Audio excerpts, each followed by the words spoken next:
Inside Track, the official podcast of World Athletics. It's Inside Track from World Athletics, and it's day 9 here at the Olympics Paris 2024. I'm Sonia Richards-Ross. And I'm Greg Rutherford. Welcome back to your go-to podcast for all of the behind the scenes, all of the big opinions in this incredible Paris Olympic Games. Now listen, I'm not going to say it anymore because if you don't know by now that we have the best guests that are here in Paris, the very best. That means you haven't been watching and you need to go back and check it out. We have another big one for you today. We have British long distance running legend Paula Radcliffe is going to be in the house. Radcliffe. I mean, again, everybody in athletics, I feel like, still knows Paula Radcliffe. Yeah. What a name. Mm-hmm. And on top of that, we've got a really big personality and an amazing athlete, probly one of our favourites One as of well our favorites. From around our era, Valerie Adams. Dame Valerie Yes, Adams you better as well. say that. Absolutely. A reminder that we're still going to be here daily. We have 2 days left. I'm sad. 2 days left. But listen, you can keep watching. You can go back and watch them again. I'm sure there's stuff that you missed. So make sure you're following us wherever you get your podcast. Our podcast is growing incredibly quickly. We're getting very popular, aren't we?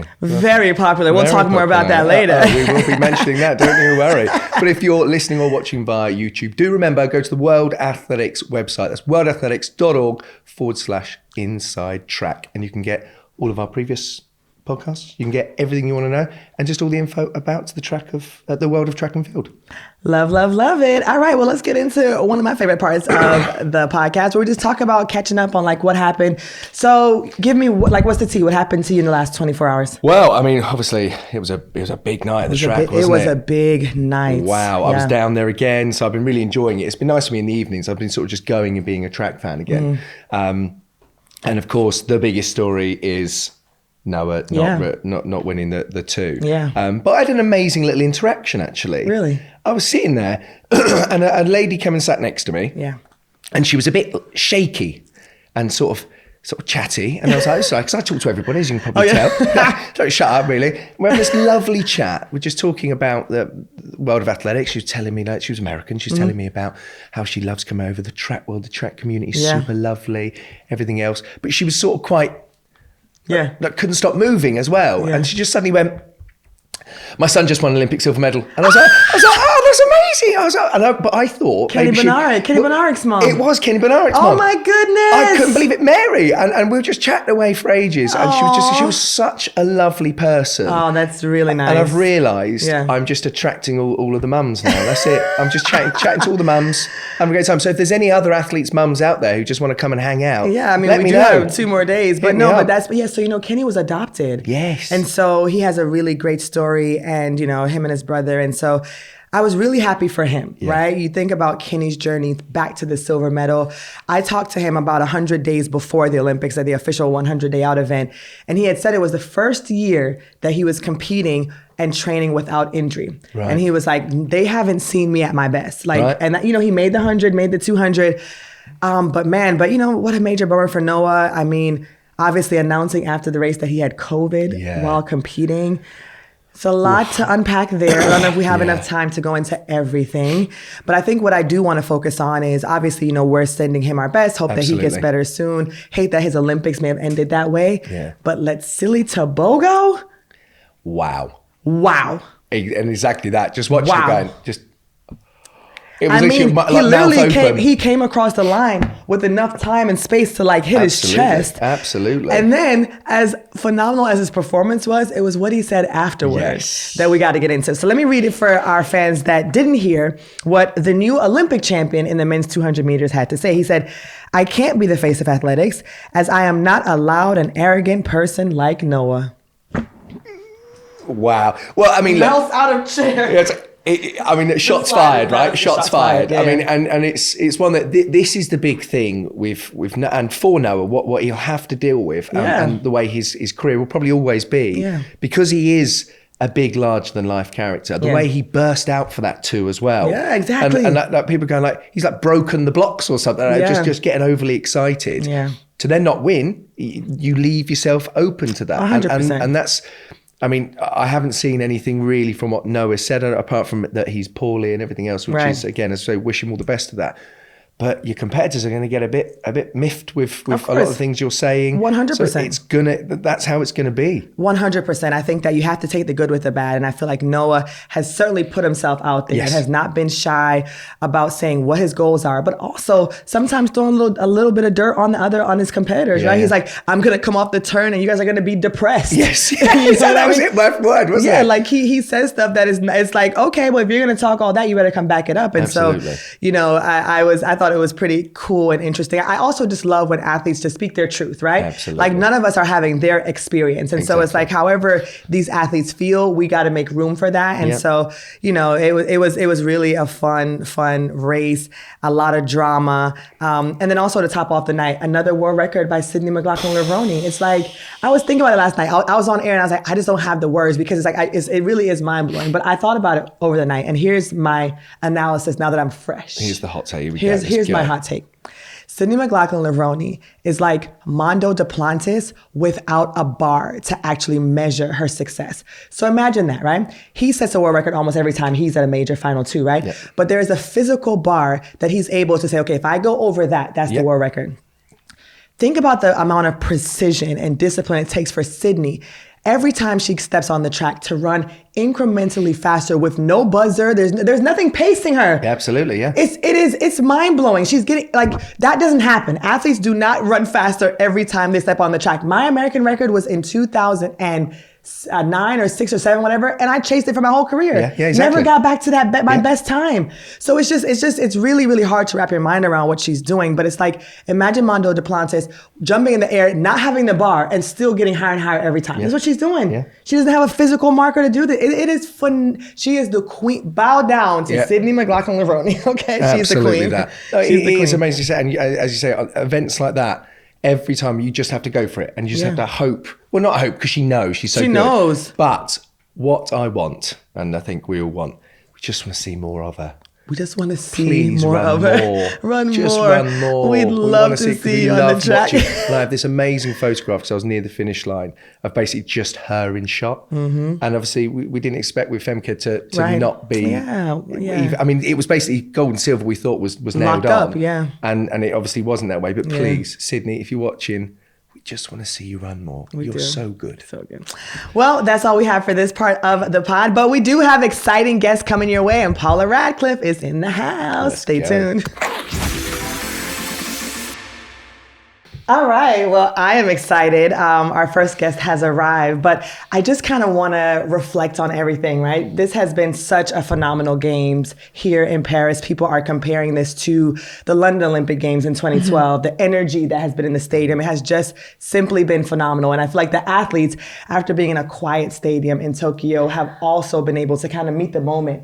And the performances have been spectacular. So Paula Radcliffe, we are joined by, I mean, you're literally like royalty when it comes to, because I feel like even in America and all over the world, like people knew who you were and we would cheer for you.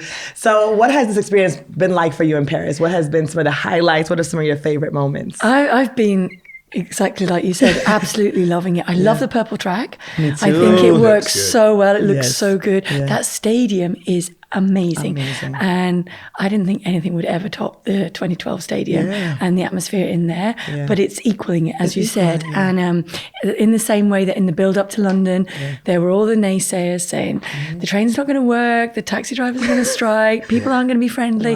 And exactly the same here. The French were so worried. And then you come in and Paris is alive. Paris is full of sport. Everybody, even the cafes, they were all asking about the different events going on at the Olympics. And I think it's doing such an amazing job. And it's building and building and building. And every night we think, can get better in the stadium. And then it does. Boom. Last night was a really special one as well. It was incredible. And like you were saying, there were the naysayers across France. We had it in London. France have now had their moment with swimming in particular, where they get unbelievable amounts of gold medals coming out, obviously from one person in particular. But for you and for me and for, I guess, all the British public, and actually anybody who's a fan of track, you got to cover Keely's race. And I mean, for Great Britain, we've only got one gold medal at this one. I mean, you guys like to have a few. But what was that like for you to be watching? And we all know Keely, we all love Keely. To be covering that race and watching her become Olympic champion. Well, I think a huge amount of pressure because, as you say, when you've seen her grow, really explode onto the scene in Tokyo, and then back that up. Every championship's a champs performer. And then you see the amount of pressure that she's under from herself, primarily, coming into this, and she's in the shape of her life. That's a lot on the shoulders of anyone. But on the shoulders of a 22-year-old. I think what we all wanted to do was really just sit on the edge of our seats, cross our fingers and watch the race and not have to convey it back to the people at home. But at the same time, trying to get all of that across. And she did it in such a composed way because I don't think it went exactly according to how she would have wanted it to.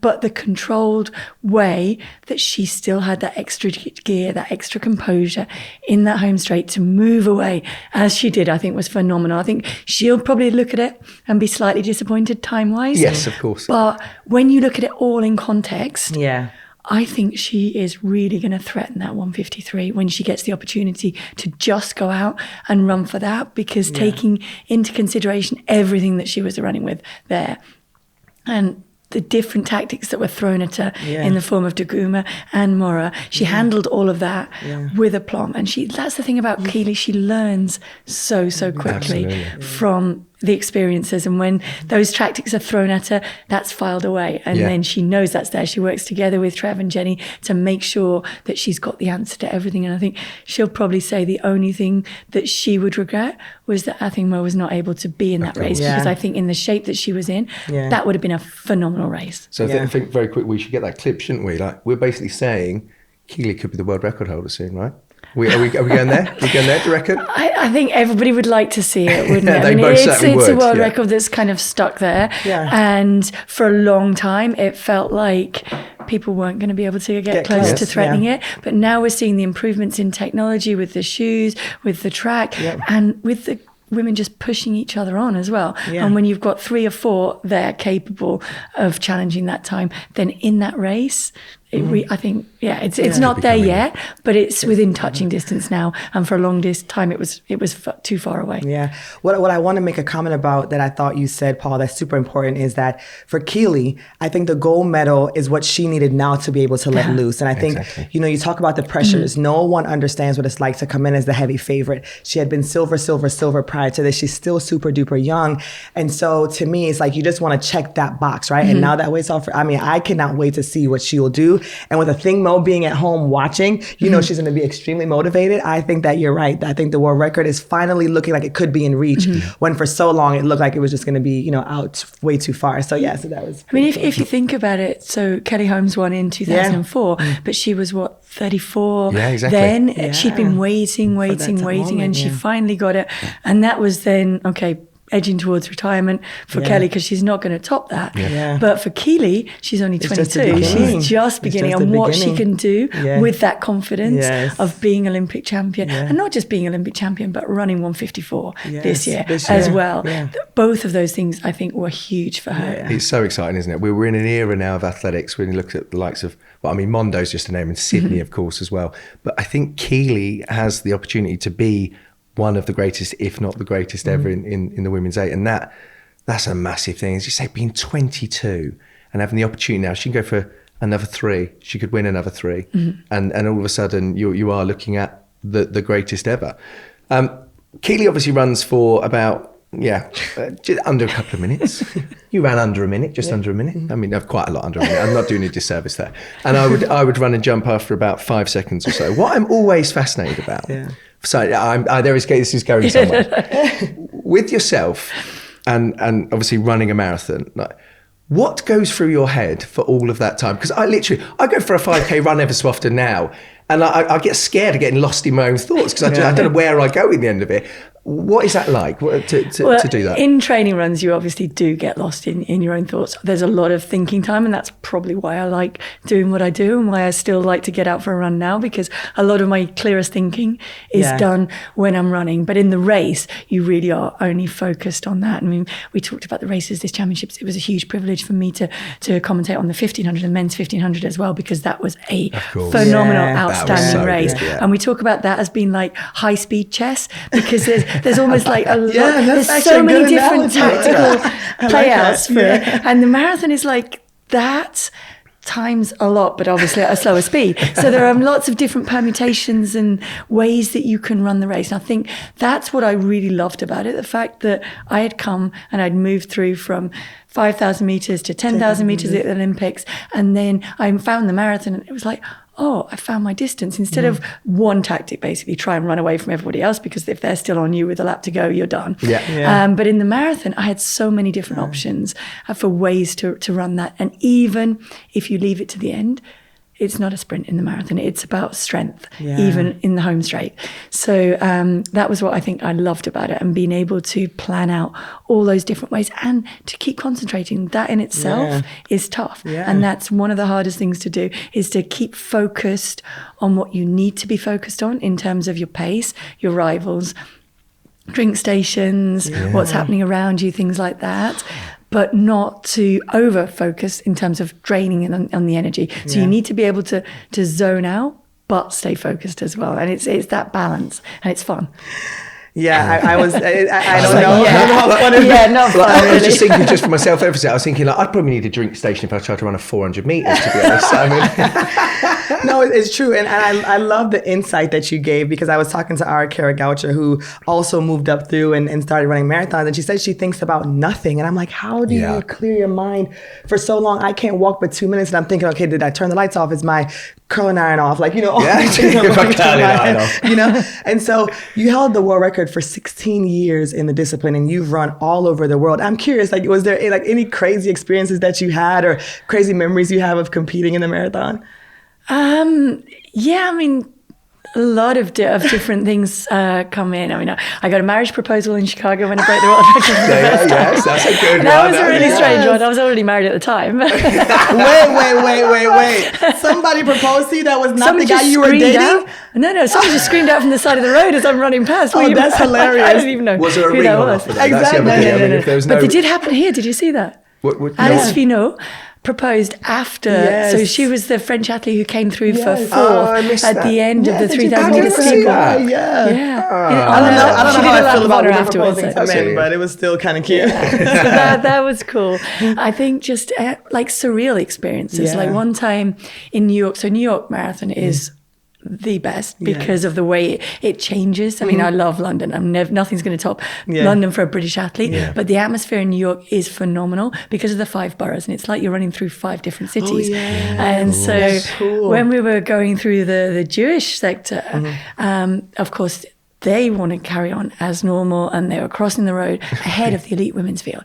And it was we're running through at top speed, and there's bikes around us. Oh my goodness! And we were missing rabbis walking across the road. Wow! And it was that is one Rabbi of the most dodging. surreal. So it's a new sport. That is crazy. It's like, you're brave. Yeah, but it's just funny because there's so many things that could happen. Like, there's only so much that could happen in the long jump and in the 400, but it's like so many elements to consider when you're running the marathon. And we're preparing for a pretty good marathon here coming up soon. So I'm looking forward to that. Well, I was going to say on the marathon, good. that one. It's going to be amazing, right? It's going to be the story of it. I think that's what's really, so the whole story behind it is, for the first time at the Olympic Games, we're hitting parity with male and female entrants. Yes. Yep. So to celebrate that and to honor women, they put the women's marathon to close, and it's never happened before. So the women's marathon will close the whole of the Olympic Games. That's the course mirrors the Marche des Femmes from the French Revolution. So during the French Revolution, the primarily women-led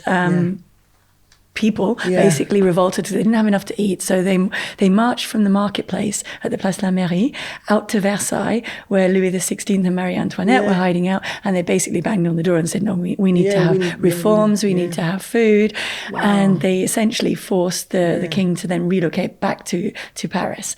And so the story of the course follows that. But it got a bit of Les Mis going on here as well. I love it. Absolutely. There will be some Les Mis at the end, because it's a really tough course. Well, this is what I was about to ask you as well. A lot of people have been talking to me about it, and again, those sorts of distances I can't even really comprehend in my head, the idea of running that long, because my body would literally fall apart. But isn't it one of the hardest, or if not the hardest ever Olympic course? It is. It's in recent memory, I'm trying to think of any. I mean, Athens had a big climb in it, but then a really gradual drop back down to the finish. This one starts climbing after about 13 kilometers, and then it's really climbing, and there are 10% climbs in there at points out to Versailles, but coming back there's also a 13.8% gradient drop. And it's steep, and everything that you've gained in over a mile or so going out, it's really quick drop coming back. So that is going to be really hard to be able to handle the hammering that your legs need to take on that downhill, and then go into a 10K fast racing closing part of the marathon. It's really, really tough. So we're not going to see super fast times, but we are going to see a really tough race. And for the crazy person like Sifan Hassan, who thinks that she's going to go from the 5,000 meters to the 10,000 meters and do the marathon, that is a huge, huge amount of running. Even just the marathon on its own would be tough. But to do it coming back less than 48 hours, because the 10,000 meter final is tonight. So she's going to have 36 hours really recovery. That's tough. That's that. And as well, they've opened it up as well, right? So like the general public-ish have entered and they do it. You're doing it! Not the marathon, but I'm going to run the 10K. I was going to say, you look like you could still run a marathon. When you walked in, I was like, oh my goodness, is Paula still training? I don't know about training, but I still try and get out and run. But they offered me a number for the Marathon pour tous. But because I'm still in the stadium, so the Marathon pour tous goes off tomorrow night. So the men's marathon, first thing in the morning. And then in the evening, they have waves of the marathon. I think they have 3 waves of the marathon, starting at 9:40 or so, and then 3 waves or 4 waves of a 10K race.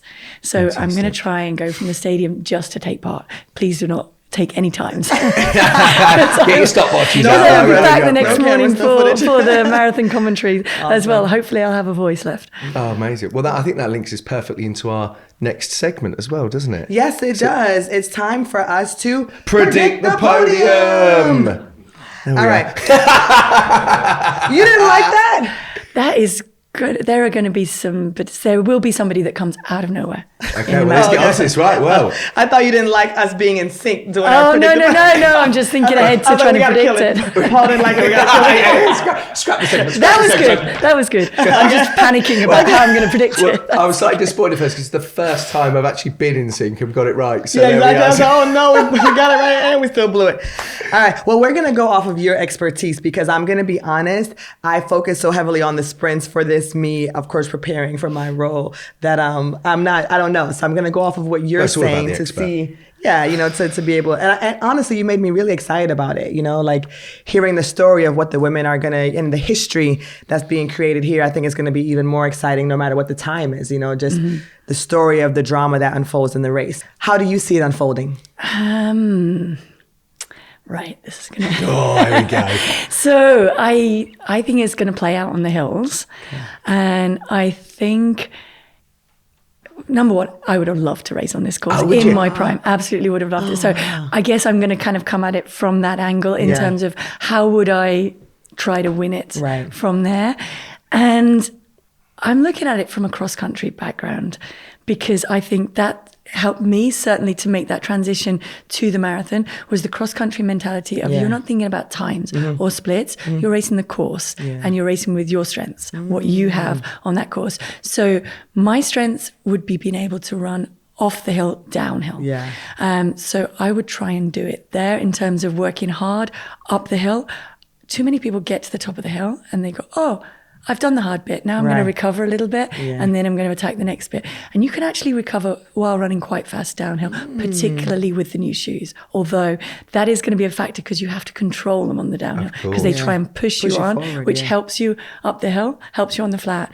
It's a little bit of something you need to manage and be careful of on the downhill. So in the old shoes, certainly I would have hammered up the hill, over the top and then down the hill and tried to gain a little bit of a gap there while still recovering. I think it's going to be interesting how that plays out because there are natural good runners uphill and some people can't handle it downhill. But somebody like Helen Obiri in the women's race usually can handle that very, very well. Someone like Victor Kiplagat in the men's race of Uganda showed in the Commonwealth Games in Birmingham that he could really run the hills well, and he has that background there. Abdi Nagay is another he's not an outside shot because he had the silver medal in Tokyo.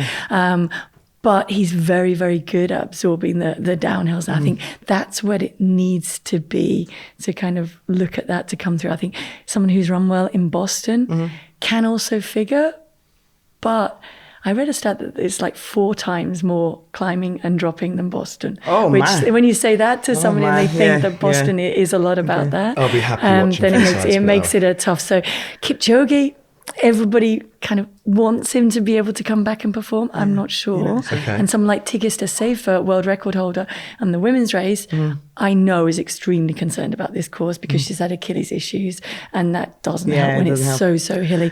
So Well, maybe Paula, from the I'm still going to push you though. I need a I gold, was gonna say, I need a gold, okay, silver, neck on the bronze. line now. We would Yes. just give us you pushed 3. me for 3 medalists. Yes, we Three- need a gold, three silver, names. bronze. But I'll tell you this, I hope that they were listening because you set out the strategy for Yeah, how they should absolutely. attack the race. So all the athletes in the marathon, tune into Inside Track because you will understand and get the blueprint for winning this No, race. they need to run their race. They need to run their strategy, not mine. That was what mine would have been. Would have been. So what's your top? You got to give me 3. Am I going women's or men's first? Women's first. Oh, Do women's first. Okay. Well, do men's first since the women are Yeah, going to be, yeah. last. Yeah. I like Okay, that. all right, okay. Oh, man. I haven't even got my notes with me. I'm actually going to go... Do you want to just do the women? Or? Kipruto, Okay.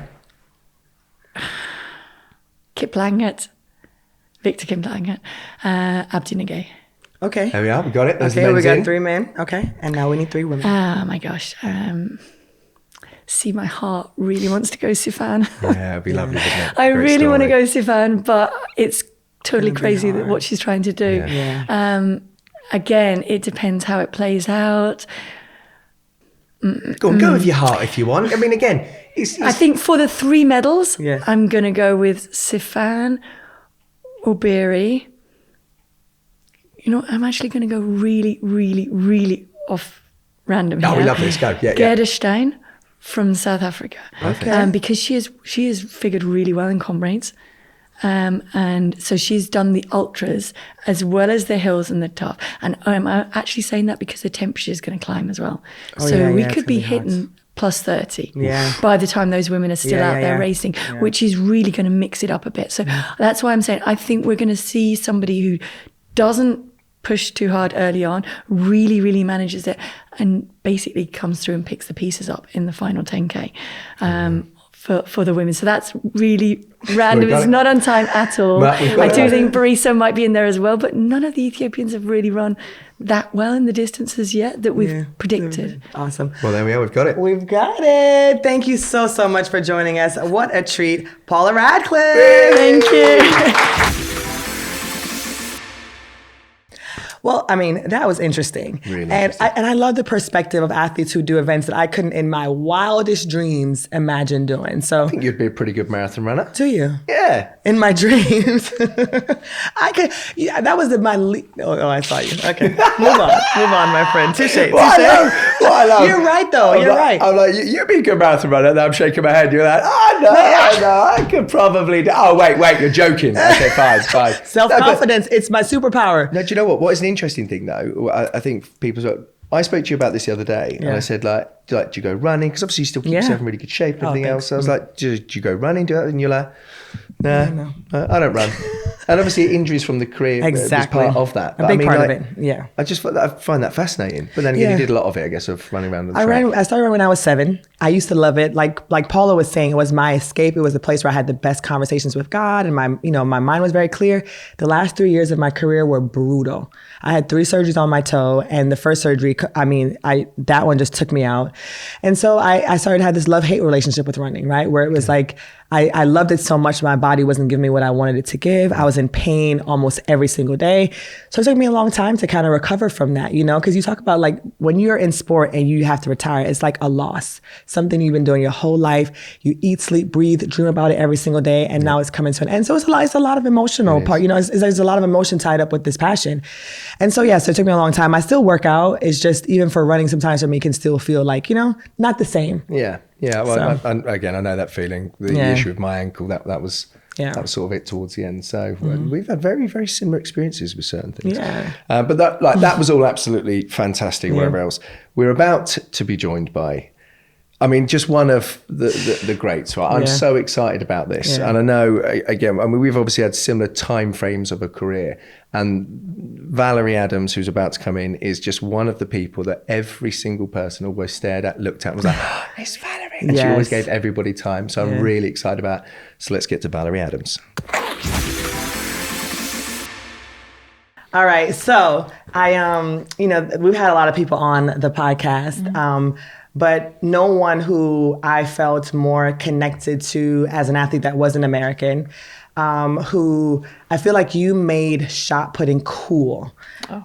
There's just no doubt about it. We use the word legend a lot, but you are a 4-time world champion, indoor and outdoor, 2 times a gold medalist in the shot put, and I think silver and bronze and 2 more.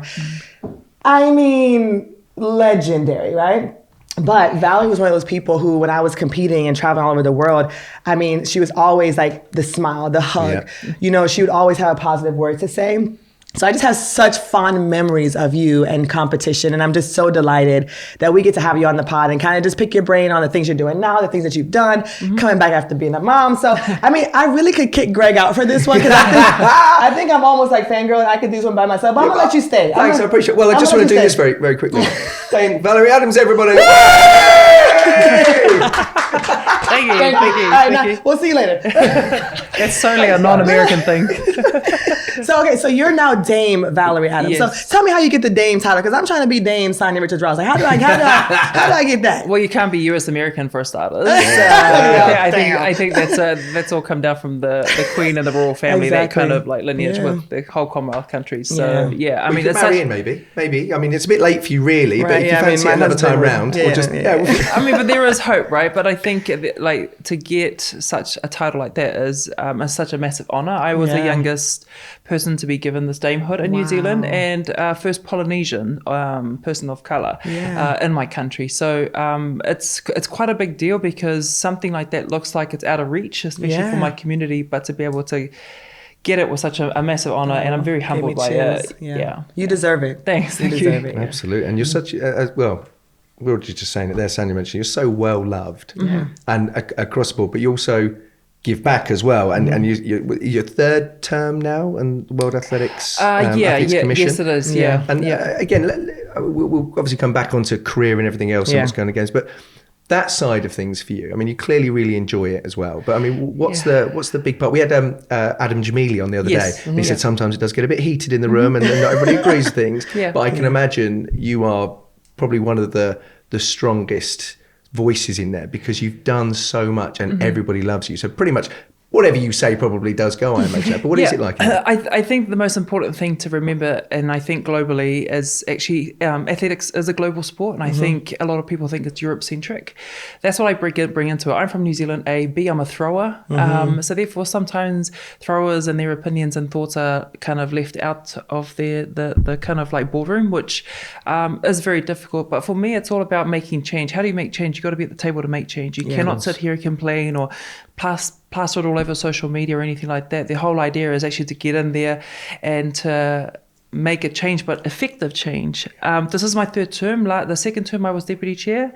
This time I am chairperson. So to have my peers actually vote me in, that's such for me, I was very humbled by it, but equally it is teamwork. For me, it's all about spreading the workload out so that everybody can kind of help you out, because it's not a one-man band. And even when we are in council, I always make sure that myself and my deputy chair, Matt Hughes from Canada, is there, because 2 voices are better than one. But we've come a long way that we have 2 seats in there, we have 2 voting seats in there, and that's a powerful place to be. But equally, I understand now why things are done at that level. But when you're an athlete, you are solely focused on competing, training, eating, sleeping, recovery, nothing else. So it's good to have a broader idea or broader look as to how the whole sport is running and what we need to do to survive, grow globally, and how do we do that? No, I mean, I love that. And I do kind of want to switch gears a bit, because I feel like we haven't asked anyone this question. I'm very curious, Valerie, for you.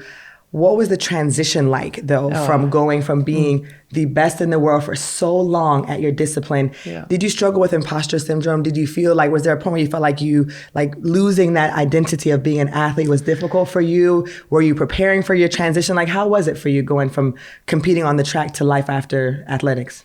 It's an interesting question. I think that my saving grace was A, having a child, and B, creating your brand before you actually retire. I think when you are prepared, when the time comes, it's easier to transition. Now, that part was easy. What the hardest part for me was actually coming to terms of announcing it. I knew Tokyo was going to be my last games. I knew that this was going to be it for me, only because physically my body was pretty much had it. I've got 4 compressed vertebrae on my back, 3 bulging discs. I knew from a physical point of view this was it.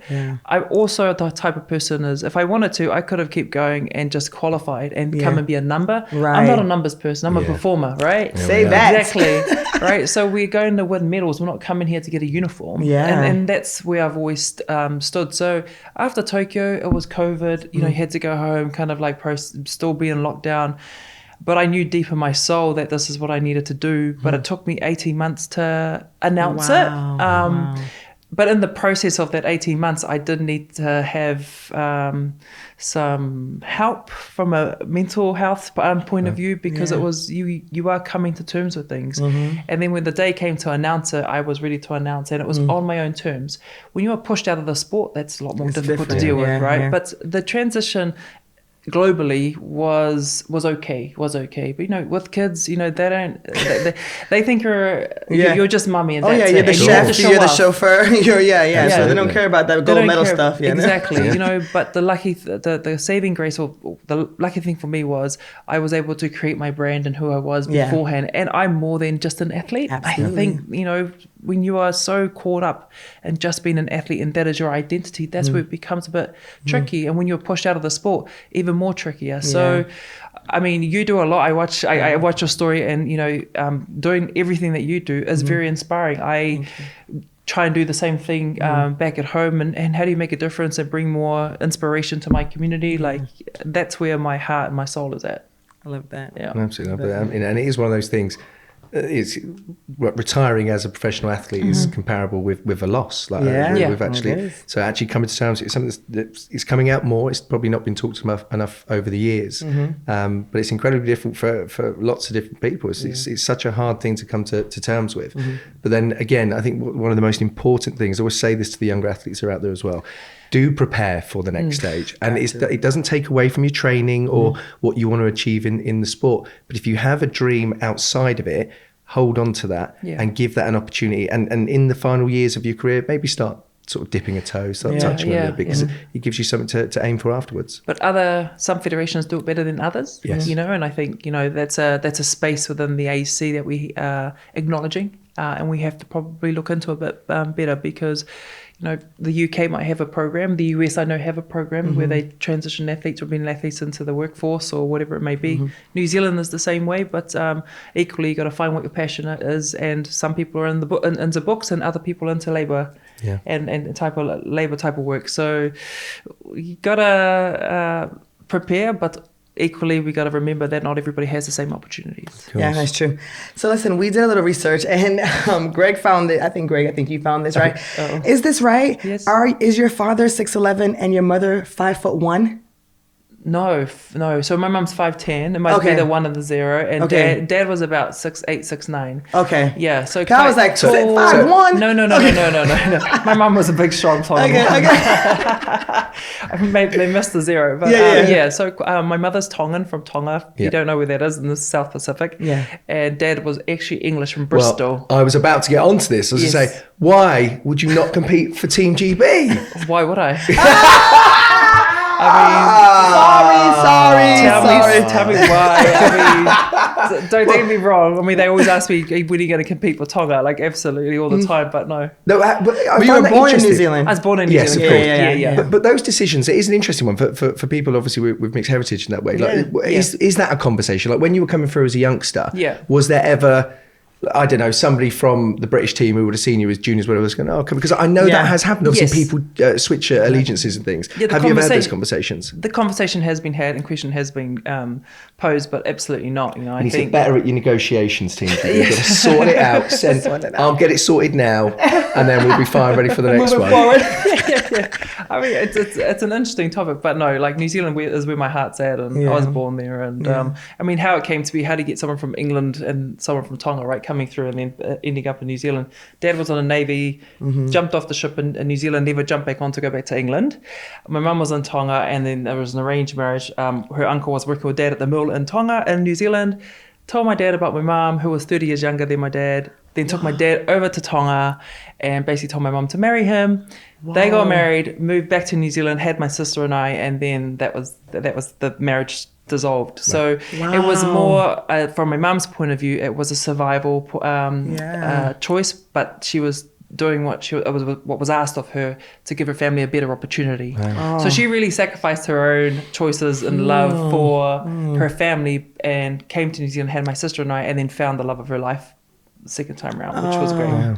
Wow, that story like moved me to tears because a lot of times you don't realize, what families are going through and the sacrifices that moms and, dads are making for their children. So I guess the final question I want to ask you on that note is, what has your journey in motherhood been like? What are I know you have a son and a daughter, are they showing like they love athletics or sports? Like, and obviously too, I think was really cool is that you came back after having a baby, which wasn't a thing a lot before, what was it like competing, after having a child as well? I asked you like 10 questions in one. But. So when I had my first, so both my kids have had by IVF. Again, I struggled to have children. I didn't realize it was me. So, kind of go down that road. 6 months after having my daughter, I was at the Commonwealth Games. I had her by a C-section. Oh my gosh. Not something that's not encouraged. The second time round with my son, I actually nearly lost my life. So I had something called a sigmoid volvulus, twisted bowel, and they had to take him out 5 weeks early. Oh my goodness. And then 3 days after they took him out, I had a major operation where they cut me down the center of my my belly after having a C-section to take out bits of my bowel, and then I ended up with a stoma. Yep. Oh, and then 4 months after that, I had a reversal. So they cut me back down the middle. You know what it's like when they cut you open 7 layers of on the old belly. Then they reconnected me. So my son was 10 months old after having 3 major operations, and I qualified for the Olympics. Wow. So that was, the journey, but it was the passion and the want and the drive and driving force to go to the Olympics. And then COVID happened after that. But then to, throw a spanner in the works, my son got diagnosed with type 1 diabetes on July the 15th into that 2020. So, a lot of these obstacles that come your way, you'd think, oh my gosh, why are you still doing this? Why don't you just hang up your boots and focus on this? But athletics was really my savior. It was my passion. It was my choice. I really wanted to fight to go to my 5th Olympic Games. Yeah. And when that all happened, I continued on this journey and I did whatever I could to be there. And when I went to Tokyo, I made sure that I was there, not as a number, but a potential competitor for a medal. Yeah. And it was interesting because I was one of the oldest. I was like 36, 37. Everybody was like 10 years younger.